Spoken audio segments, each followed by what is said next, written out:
제목은 좀 넘겨주세요. 예. 앞에 있는 것을 향하여.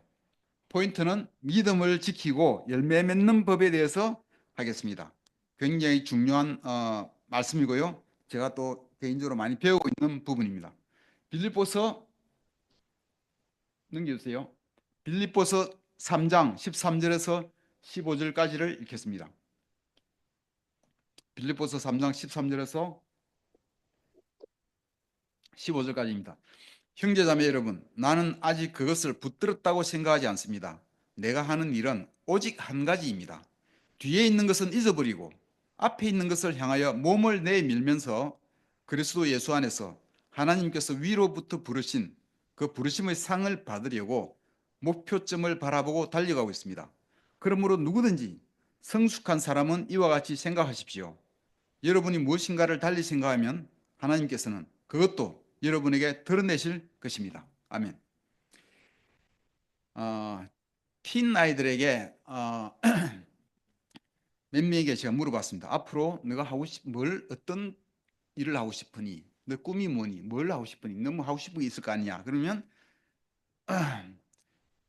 잘 모르겠습니다.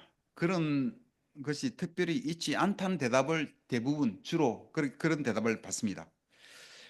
틴 친구들이 아직 뭐 나이가 있기 때문에 대부분이 그렇겠지만 우리 어른들은 어떻습니까? 삶에서 어떤 목적이나 꿈을 가지고 있습니까? 아까 행복하고 재밌게 사는 거에서 우리 기철 형제가 웰컴에서 이야기했는데 오늘 설교 말씀에서 진짜 또 재밌게 사는 것을 들을 수 있을 거라는 비슷한 얘기를 했던 것 같아요. 예지 능력을 가지고 계셨던 것 같습니다. 제가 읽어보려고 하는 책 중에 하나가 지금 예스24에서 뭐지 살려고 찜해놨는데 아직 사진 안 했습니다. 책 중에 하나가 몰입의 즐거움이라는 책입니다. 이 책에 나오는 내용이 사람은 뭔가에 집중하여 몰입할 때, 뭔가 집중할 것이 있어 거기에 몰입할 때, 그때 삶의 의미를 가지고 가장 행복하다는 그 통계인지 연구 결과가 그 책에 있다고 그래요. 삶에서 추구하는 목표가 있어야 삶에 의욕이 생기고 즐겁고 재미가 있다는 것입니다. 시간이 많고 돈이 많아도 삶에서 이렇게 몰입해서 집중할 뭔가가 없으면 행복하기 힘들다고 해요. 지난달에 한 2주 된지 모르겠는데 제가 장례식장에 가서 옛 친구들을 몇 명 만났습니다. 대기업에 다니다 은퇴한 친구들도 몇 명 거기에 있었습니다. 제가 요즘 뭐하고 지내느냐고 물어보았습니다. 그 중에 한 친구는 돈을 많이 번 것 같습니다. 서울의 좋은 동네에 살고 있고 보니까 골프 치는 그런 놀러 가면 그 사진 같은 거 찍어서 채팅방에 자주 올립니다. 바둑도 잘 두고 당구도 잘 치고 술도 잘 마시는 친구예요. 그런데 뭘 하면서 은퇴하고 뭘 하면 지내느냐 물어보니까 골프는 어쩌다 한 번씩 치러 가는 거고 바둑이나 당구는 거의 안 하게 된대요. 사람들 만나서 식사하고 시간 보내는 게 고작 하는 일이고 자기가 진짜 메인으로 하는 일은 산책하는 일이라고 합니다. 매일 나와서 산책을 한다고 했습니다. 그러면서 마지막에 하는 말이 한마디로 재미없다. 삶이 재미없다.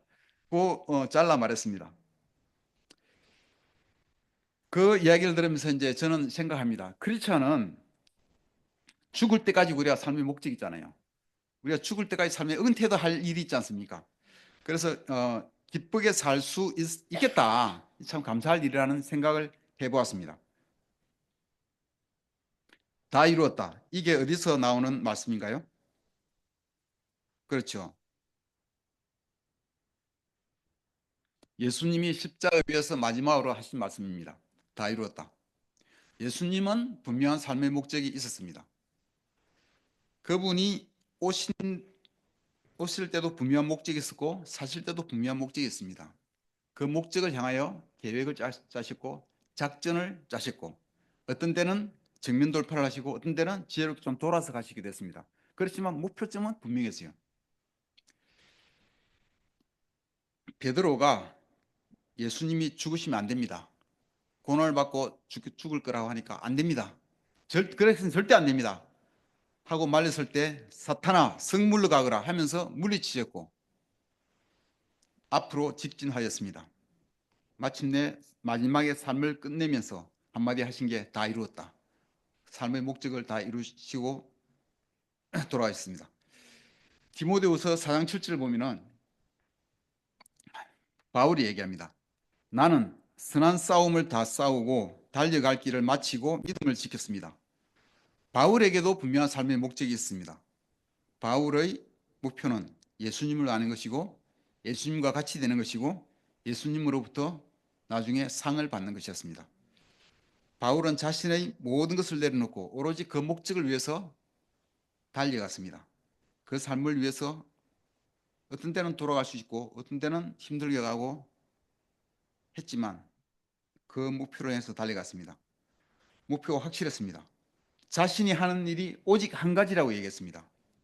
뒤에 있는 것은 잊어버리고 앞에 있는 것을 향하여 몸을 내밀면서 목표점을 바라보고 달려가는 일이었습니다.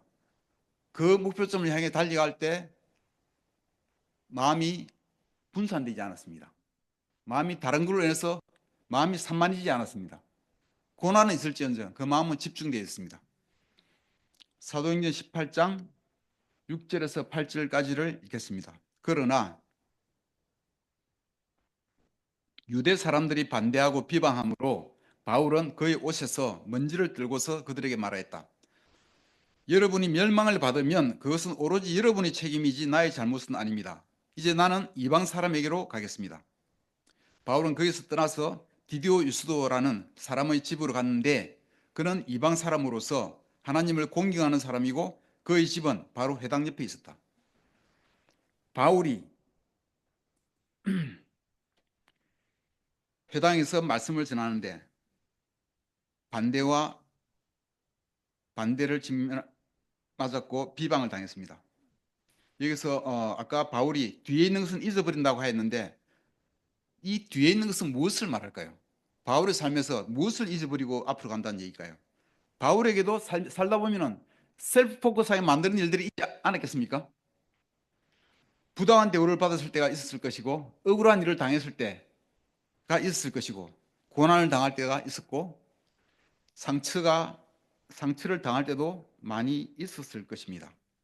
바나바와 다투고 헤어졌을 때 그 갈등이 바울로 하여금 셀프 포커스하고 잠시 멈추게 할 수도 있을 것인데 그 갈등이 그가 달려갈 길을 가지 못하게 잡고 그의 마음을 산만하게 만들 수도 있었을 것입니다. 그렇지만 바울은 그렇지 않았습니다. 바울에게도 실수할 때가 있었고 실패할 때가 있을 것입니다. 이 말씀이 고린도에서 회당에서 그리스도를 전하였을 때 유대 사람들이 반대하고 비방했습니다. 바울은 화가 났어요. 그의 옷에서 먼지를 떨어버렸고 그들에게 말했습니다. 여러분이 멸망당해도 난 모른다고. 여러분이 책임이지 내 책임은 아니라고. 이제 나는 여러분들한테 관심 없고 나는 다른 사람한테 가겠다고 하고 나왔습니다. 회당을. 나와서 저 같으면 그렇게 비난당하고 비방당하고 나왔으면 좀 셀프 포커스할 시간이 필요했을 것 같습니다.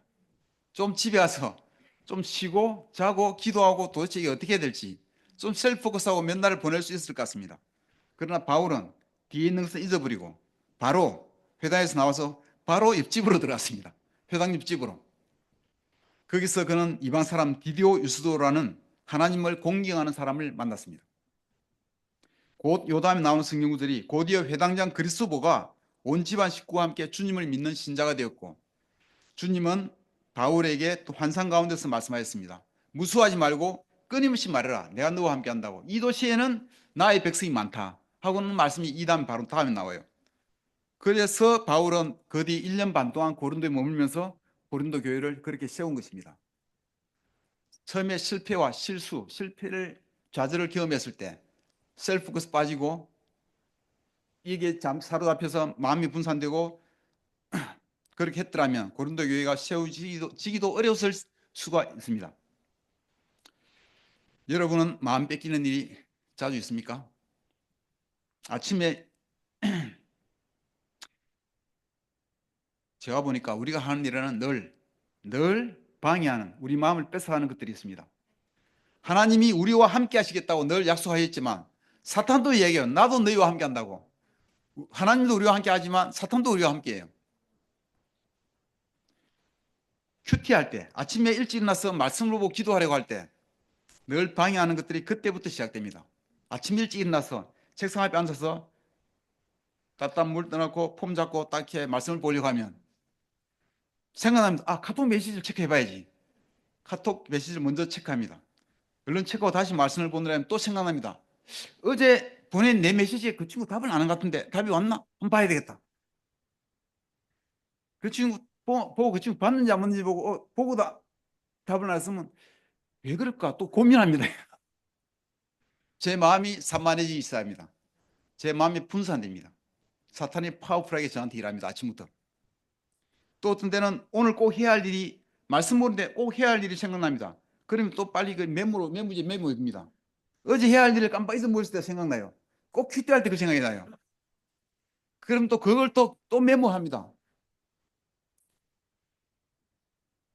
그 정도 되면 이제 큐티에 집중이 잘 안 돼요. 큐티가 산만하게 마음을 사탄한테 다른 데 다 뺏기고 큐티는 산만해지 버립니다. 토요일 설교 말씀을 준비할 때 설교 준비하다가 아내와 점심 먹으라는 말 듣고 점심 같이 먹다가 얘기 나오다 범프가 발생합니다. 아내와 다툼이 생기면 마음이 상하면 그때부터는 시간이 아무리 많아도 설교 준비가 안 됩니다. 사탄도 강력하게 제가 말씀을 준비할 때 하나님도 제게 성령님을 함께 하시지만 사탄도 함께 합니다. 어떻게 하면 내 마음을 뺐을까? 내 마음을 산만하게 만들까? 집중하지 못하게 할까? 우리를 사로잡고 앞으로 가지 못하게 만드는 일이 자주 있습니다. 뒤에 있는 것은 잊어버리고 몸을 앞으로 내밀면서 달려갈 필요가 있습니다. 해결할 것은 해결하고 당장 해결하지 못하는 것은 하나님께 맡기고 또 나중에 해결하기로 하고 앞으로 달려가는 성숙한 자세가 우리에게 필요합니다. 제가 옛날에 얘기했던 것 같은데 제가 영 세례받고 얼마 되지 않았을 때 아침에 누님과 좀 짜증내면서 교회로 왔습니다. 마음이 불편했어요. 얼굴이 좀 인상이 화장실에서 만난 강동진 목사가 그 당시는 목사가 아니었죠. 강동진 흰 친구가 나한테 형님 무슨 일 있어요? 아니 아침에 누나가 왜 교회 가느냐 그래서 내가 좀 짜증을 내고 나왔다. 그래서 기분이 안 좋다 하니까 형님 해피페이스 얼굴을 밝게 하시고 나중에 가서 누나한테 얘기하고 지금은 예배드리는 시간이니까 얼굴을 밝게 하고 기쁘게 같이 예배드립시다. 힘차게 예배드립시다. 그때 틴 3학년인지 20살인지 모르겠어요. 어쨌든 그게 필요했어요. 그때 강동진 형제 덕분에 밝게 예배를 보고 기분 좋게 집에 와서 누나한테 사과했어요. 모든 게 잘 됐어요. 만약에 근데 뒤에 있는 것에 마음이 뺏겨서 예배도 잘 못 드리고 그럼 집에 와서 이 또 더 힘들어지는 거예요. 마가복음 4장 18절에서 20절입니다. 가시든 물 속에 뿌려지는 것들이란 달리 이런 사람들을 가리키는데 그들은 말씀을 듣기는 하지만 세상의 염려와 재물의 유혹과 그 밖에 다른 일에 욕심이 들어와 말씀을 막아서 열매를 맺지 못한다. 좋은 땅에 뿌려지는 것들이란 이런 사람들이다. 그들은 말씀을 듣고 받아들여서 30배, 60배, 100배의 열매를 맺는다. 말씀이 좋은 땅에 뿌려져서 잘 자라면 많은 열매를 맺는다고 합니다. 30배, 60배, 100배의 열매를 맺는다고 합니다. 저는 예전에 30배, 60배, 100배의 열매가 너무 과장 아닌가, 너무 좀 예수님이 과하게 좀 하시는 말씀이 아닌가 하는 생각도 많이 했습니다. 그런데 가만히 생각해 보면 그렇지 않은 것 같아요.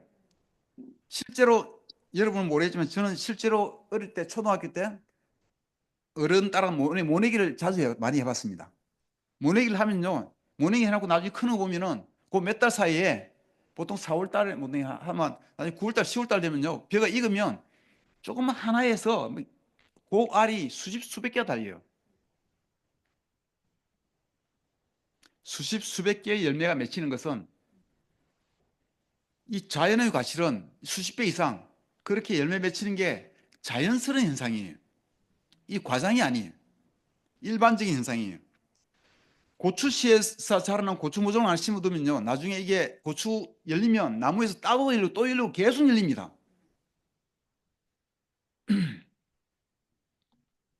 수십 개의 열매가 맺히는 게 이 자연 작물이에요. 그런데 그냥 가만히 두면 벼도 그렇고 고추도 그렇고 열매 맺기가 어렵습니다. 알곡이 열리지 않고 쭉정이가 열매가 열리고 열매가 잘 생기지 않습니다. 왜 그럴까? 병충해가 생기고 잡초가 생기기 때문입니다. 병충해를 방지하기 위해서 약을 뿌리고 또 그 영양분 비료도 주고 약도 뿌리고 병과 벌레를 방지해야 합니다. 가뭄 때에는 물을 공급해 줘야 되고 태풍이 불어서 벼가 무너지면 넘어지면 또 일일이 다 세워줘야 돼요. 그거 하지 않으면요, 나중에 쭉정이 맺어요. 제가 기억나는 것은 피라고 하는 그런 잡초가 있어요. 이 벼와 너무 비슷해가지고 구분을 못해요. 벼보다 좀 더 강하고 좀 더 키고 좀 강한 게 피라고 내가 알고 있는데 피가 뽑아줘야 돼요. 그다음 벼멸구라는 게 있어요. 그 벌레 그거 약치어 잡아야 돼요. 아니 그거 못 잡으면 열매 많이 맺지 못합니다. 뽑을 거 뽑아주고 벌레나 병을 방지하기 위해서 약도 제때 주어야 합니다. 병과 벌레와 잡초와 끊임없이 싸우고 자연현상, 가뭄, 태풍과도 싸워야 합니다. 우리의 영적인 열매도 마찬가지라고 생각합니다. 가시덤불 없는 좋은 땅에서 풍성한 수확이 가능합니다. 그러기 위해서는 우리 마음밭을 잘 지켜야 합니다. 믿음을 지켜가야 합니다. 우리 마음과 생각을 관리해야 됩니다. 일이 있을 때마다, 어려움이 있을 때마다, 유혹이 있을 때마다 우리 마음이 산만해지고 분산하고 마음 뺏기고 하면은 믿음을 못 지키고 마음을 못 지키기 때문에 열매를 못 맺는 거예요. 계속 거기서 방황하다가 세월 다 보내는 거예요.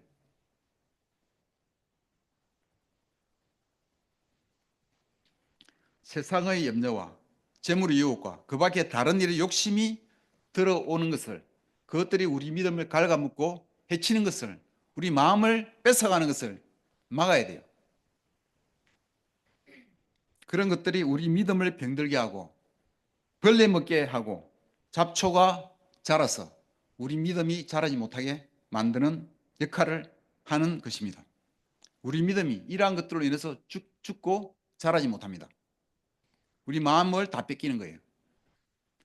지난달 장례식장 얘기를 했는데 그때 만난 다른 친구 한 명은 부산에서 건설회사의 월급 사장입니다. 그 전에 몇 번 만날 때는 사장이라고 해도 그러려니 하고 대수롭지 않게 생각했습니다. 근데 이번에 장례식장 갔다 오면서 그 친구가 차를 이제 우리 집까지 태워줬는데 보니까 제네시스 아주 고급 사양의 차였고 기사가 달려있어요. 기사가 운전을 해주는 거예요.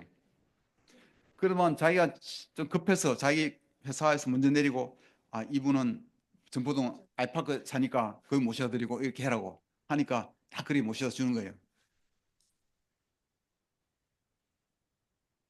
장례식장 또 그 장례식장이랑 화장장이 갈 때 또 저는 또 다른 서울에서 내려온 친구의 차를 탔어요. 그 친구도 제네시스 차였어요. 근데 그 친구가 들은 게 아니라 다른 친구를 통해서 그날 들었는데 최근에 22억짜리 아파트를 샀대요. 제 마음이 약간 이상했고 부러움이 있었고 씁쓸한 마음도 말로 어떤 표현하기 어려운데 어떤 마음이 들었어요. 재물의 유혹은 지금도 제게 강하게 영향력이 있음을 보게 됩니다. 우리 마음을 지키고 우리 믿음을 지키기를 바랍니다. 가시덤불을 제거하고 병과 벌레와 잡초를 제거하고 우리 마음을 좋은 밭으로 유지하면 우리 믿음을 잘 지키면 우리 마음을 뺏기지 않으면 우리 마음이 그런 것들로 산만해지지 않으면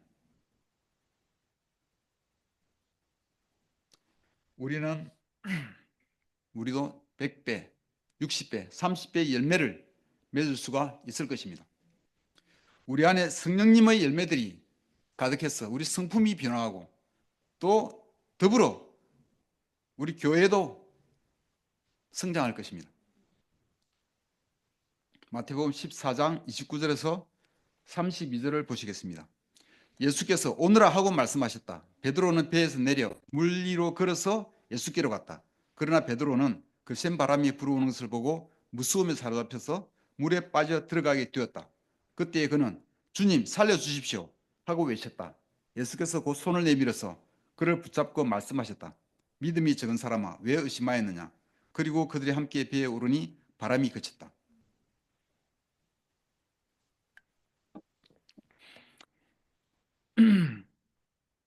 베드로가 물에 빠지고 예수님이 건져주시고 함께 배에 오르니 바람이 그쳤다 그래요. 이걸 보면 예수님이 고의적으로 제자들에게 믿음이 뭔가를 어떻게 살아야 할지를 가르치고 있음을 볼 수가 있습니다. 저는 이 말씀을 볼 때마다 크리스찬 삶이 물 위를 걷는 삶과 같다는 생각을 늘 해왔습니다. 우리 힘으로 사는 삶이 아닙니다. 우리가 살고 있는 이 크리스찬 삶은 우리 힘으로 사는 삶이 아니에요. 오로지 하나님의 능력으로 살 수 있는 것이 이 삶입니다. 우리가 살아가고 있는 삶. 사람의 힘에 의지해서 살 수 없는 것이고 사람의 지혜에 의지해서 살 수 없는 삶입니다. 오로지 하나님께 의지하고 하나님께 소망을 둘 때 살아갈 수 있는 삶입니다. 우리가 할 일은 우리 마음을 지키는 거예요. 우리가 할 일은 우리 믿음을 지키는 일입니다.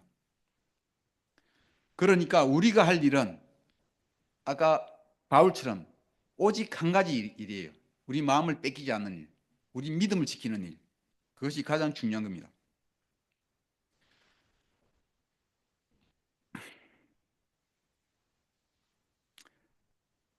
그러나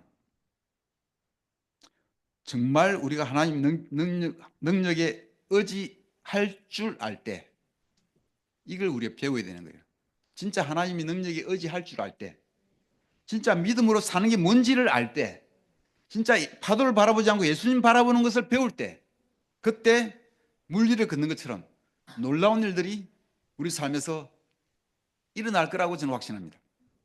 기적이 생기고 변화가 생기고 하나님의 영광을 우리 삶에서 볼 수가 있을 거라고 저는 믿습니다. 예수님을 바라보면서 베드로가 물 위를 걸었습니다. 그러나 곧 파도를 보고는 무서워했고 물에 빠졌습니다. 우리 삶에서 우리 마음을 빼앗아가는 일이 많이 있습니다. 우리가 물에 너무나 쉽게 빠질 수가 있습니다. 우리가 우리 목표에 집중하지 못하게 만드는 것들이 많이 있습니다. 아침에 카톡 메시지 체크하는 것부터 시작해서 앞으로 달려가지 못하게 뒤에서 잡는 것들이 뭐가 있는지 한번 보십시오. 어떤 상처가 우리를 잡고 있는지, 어떤 억울한 마음이, 어떤 갈등이 우리를 뒤에서 앞으로 달려가지 못하게 잡고 있는지, 어떤 재물의 유혹이 우리 마음을 산만하게 만드는지, 우리 갖가지 욕심들이 그렇게 만드는지, 세상살이의 걱정이 그렇게 만들고 있는지 우리 마음을 돌아볼 수 있기를 바랍니다. 비료를 주고 약을 치고 잡초를 뽑으면서 우리 믿음을 지켜가기를 바랍니다. 뒤에 있는 것은 잊어버리고 앞을 향하여 몸을 내밀면서 나아가는 우리 모두가 되기를 바랍니다. 그래서 좋은 마음밭을 일구고 풍성한 열매 30배, 60배, 100배의 열매를 맺는 우리 모두가 되길 바라고 그런 올해가 되기를 바랍니다. 감사합니다.